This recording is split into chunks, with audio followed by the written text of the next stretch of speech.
What's going on, guys? So first off, I just wanted to thank all 400 of you for subscribing and following along with my game dev journey over the last 4 years.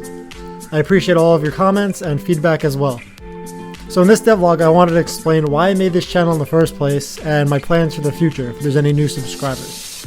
So since I started learning programming and game development about 4 years ago, I have started to continue to challenge myself by creating many different in-game systems, and some of these include inventory, fishing, farming, livestock crafting, quests, day-night cycle, weather, melee combat, bow combat, spell combat, object interaction, loot system, equipment system, swimming, and a character creator, just to name a few.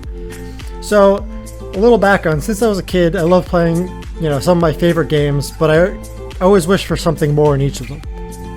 So for Diablo 2 is a game I still play to this day for the incredible loot system. However, there's no real growth or NPC interactions other than the set dialogue, nor is there any open world exploration.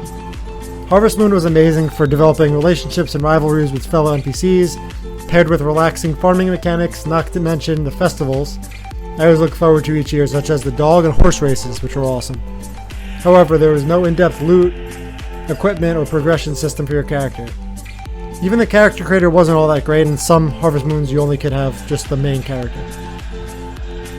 Fallout 3 had a great progression system with the perks and weapons, but there were times where I just wanted to kind of kick back, go to like a home base, and build or fish or furnish a home, and still progress in the game without having, intense combat or like danger lurking around every corner. They also had awesome consequences based on the dialogue options and actions you took throughout the game, which made every playthrough unique. So this seems like a lot of different systems to be in one game. And one of the main issues that indie game devs come across that make them fail is scope creep, where the game is just too big to handle. So I know that's the main issue. However, I have wanted to do this ever since I was 10, and the passion has only grown over time. As I continue to improve my skills in 2D art, 3D art, animation, programming, 15 different categories that go into indie game dev. All these ideas and dreams become more and more reachable for me. I always believed this was impossible, and I would have to wait my entire life in hopes that a company would make something at least relatively close. However, the best part is with programs such as Unity and Blender, it's actually possible. Don't get me wrong, doubts creep into my mind every time I encounter a new challenge. Every day, actually. But when that happens, I look back on my devlogs and actually impress myself to see how far I've come, starting with zero knowledge of game dev. At this point in time, my systems work pretty well independently, as shown in my weekly devlogs.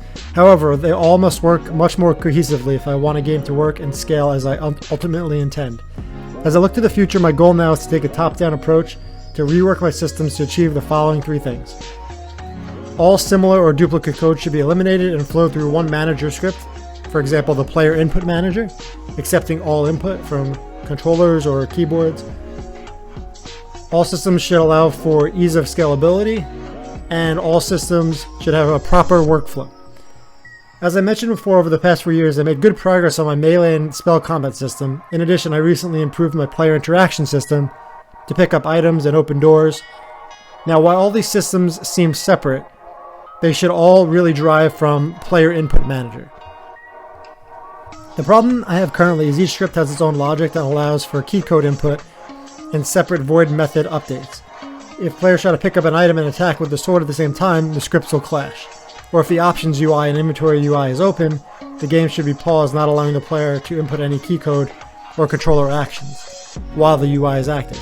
To fix this, I'm now using Unity's input action system. This allows the ability to create different action maps for different platforms such as console, PC, or mobile.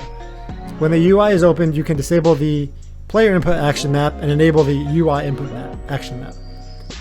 One of the other issues I came across is the vast amount of animations and transitions in my player animator controller.